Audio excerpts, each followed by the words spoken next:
next year, 2012? No, I don't think so. No, I don't think so. I mean, Israel will wage war on Iran. I believe that 2012 will witness the commencement of a series of wars, one after the other. And Singapore knows that very well. And these series of wars, once they are commenced, they're not going to stop until Israel replaces the United States as the ruling state in the world. I do not anticipate the clash of Gog and Magog, meaning the Russian-led alliance against the American-led alliance, which will destroy every town and city. I do not expect that clash to take place immediately. Maybe another 20 years or so, but I can be wrong. Any more questions? I am not certain that when Israel attacks Iran, that they're going to use nuclear weapons. I expect the use of limited nuclear weapons on certain specific sites in order to destroy nuclear plants, underground nuclear plants and so on. But I hardly think that Israel is going to use tactical nuclear weapons in populated areas. The public opinion around the world, the backlash of public opinion will be too great. The hadith he has asked about, that Dajjal will be followed by 70,000 Jews from Isfahan wearing their Persian shawls. And he says that there are now about 30,000 Jews in Iran. Part of the strategy adopted by Gog and Magog has been to accept a religion. The Khaza, for example, accepted Judaism. And so the world witnessed for the first time the unique phenomenon of something called a European Jew. Prior to this, the only Jews that there were in the world were Semitic Jews, Semites. The Europeans are not Semites. But when the Khaza accepted Judaism, this is a historical fact, they accepted Judaism, the European Jews came into being. And the Quran accepts as a Jew whoever claims to be a Jew. You may not be an Israelite, but if you declare yourself to be a Jew, then we accept you as a Jew. And so when the Prophet said, alayhi salatu wasalam, that you're going to fight the Jews, and you're going to defeat them, and at that time the stones and the trees will speak, and they will say, there's a Muslim, there's a Jew hiding behind me, come and kill him. It's not referring to any Israelite Jew alone, referring to all Jews, European Jews as well as Israelite Jews. 40,000 Jews from Isfahan, therefore, could be Jews both Israelite or non-Israelite. Sometimes, 70,000, sorry. Sometimes when the hadith uses a figure, it uses it figuratively, can't get the pronunciation, as a figure of speech. For example, a man asks the Prophet ﷺ, which is the first masjid which was built. He said the Kaaba. And then he asked which was the second masjid which was built. He said Masjid al-Aqsa in Jerusalem. And then he asked how much time elapsed between the two. He said 40 years. 40 years for a few thousand years? 40 years for a few thousand years between this one and that one? How could it be 40 years? So sometimes the hadith will use a number as a figure of speech. It does not therefore have to be understood literally. One of the reasons for the attack on Iran, this question now allows me to expand my analysis, is because the Zionists want to get rid of the present government in Iran. You can choose to believe what you want, but I accept that the present government of Iran is sincere in its opposition to Israel and its support of the Palestinians. You can choose to believe what you want, that's your business. This is my opinion. My view is that one of the reasons for the attack on Iran would be to bring about regime change in Iran. The present regime in Iran is not a militantly Shia regime waging Shia-Sunni sectarian war. No. The present regime in Iran is willing to establish fraternal ties with Sunnis. Yes, they do not permit any Sunni masjid to be established in Iran. So Sunnis in Iran do not have Salatul Jummah, they have to go to the masjid under the Shia control. And that, of course, is something we don't agree with. But that's not a cause for taking up guns and fighting them. No. So I understand that the government in Iran at this time is a government which is prepared to try to establish Shia-Sunni solidarity. This is my view. And this is something inimical to Zionist interests. The Zionists would like to direct the Shia world in a direction of confrontation with Sunnis. And for that, you need to have regime change in Iran.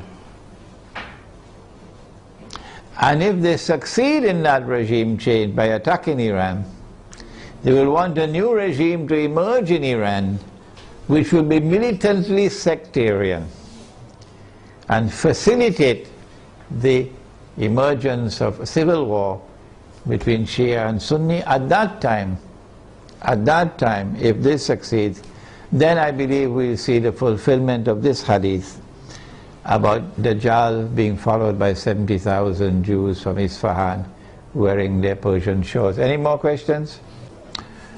The question pertains to the use of gold and silver as money and the utility of buying gold and silver at this time when the gold stocks of the world are controlled by those who are not Muslims, and that by buying gold you are enriching non-Muslims. I have a book at the back entitled The Gold Dinar and Silver Dirham, Islam and the Future of Money. Whether we like it or whether we don't, the world tomorrow, in my opinion, is going to return to gold and silver as money, whether you like it or whether you don't. I came to this conclusion about 2 years ago perhaps, because of my study of Islamic eschatology, that no Jew will accept Dajjal as the Messiah. None. If Israel is using paper money. Because every Jew knows what the ulama don't know in Islam. Every Jew knows what the muftis don't know in Islam. Every Jew knows that this paper is bogus, is fraudulent, is utterly haram. Every Jew knows that. And it's a vehicle through which mankind is ripped off of their wealth. They all know it. It's only our scholars don't know it. In order for Dajjal to convince the Jews that he is indeed the true Messiah, he's going to have to bring back the money which the temple in Jerusalem used to mint. The temple built by Sulaiman alayhi salam minted its own gold and silver coins. Because the Roman government minted coins with graven images, and this was not kosher, not halal, to put a human head on the coin. And people had to go to the temple with their Roman coins, and you had to pay the rabbis for services like making zabiha of animals, to sacrifice an animal. Only the rabbi could do it in the temple. How would you pay? Because this money is not halal, with a graven image. So there were money changers in the temple who will change Roman money to temple money. And the money changers were ripping off the people. And when Nabi Isa alayhi salam entered the temple and he saw that, he cursed them, because that's a form of riba. And he overturned their tables, and he chased them out of the temple. And he said, "You've taken the house of God and transformed it into a den of thieves." So every Jew knows that the temple minted its own coins, gold and silver. And so Israel has to return to gold and silver as money. And therefore the Zionist world has to return to gold and silver as money. And when they do, guess what the world of Islam will do? The muftis are going to wake up. And they're going to say, yes, yes, yes, this is halal money. Yes, yes, yes, we should have dinar and dirham. I have prayed to Allah to beg Him to take me away from the world. I don't want to live to see that day, because the shame and the disgrace will be too great for me. The shame and the disgrace as a Muslim for me will be too great. On that day, when they have brought back dinar and dirham as money, and only then do our people wake up. But I also pray to Allah for something else, to keep all those muftis and all those scholars alive on that day. Keep them alive, even if you have to bring them on a stretcher, keep them alive, so that they will witness the shame and disgrace on that day.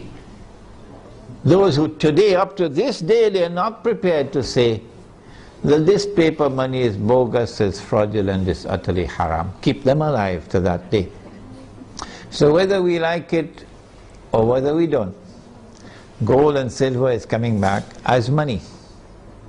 Secondly, if I am correct that this paper is bogus and fraudulent and haram, you read my book at the back, The Gold Dinar and Silver Dirham, Islam and the Future of Money, and listen to my lectures on the subject Islam and the International Monetary System. If I am correct, then every transaction involving the use of this paper is haram. Every transaction.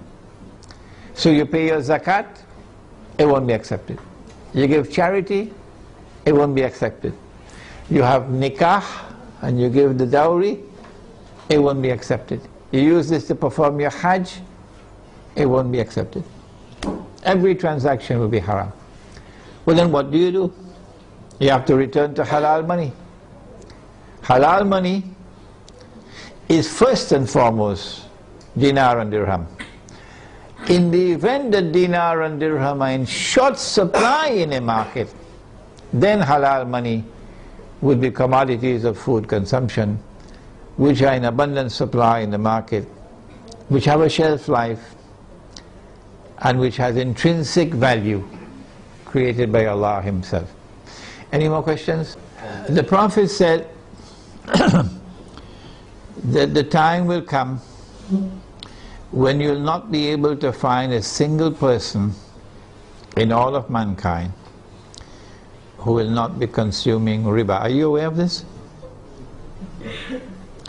The Prophet said, alayhi salatu wasalam, that the time will come when you will not be able to find a single person in all of mankind who will not be consuming riba.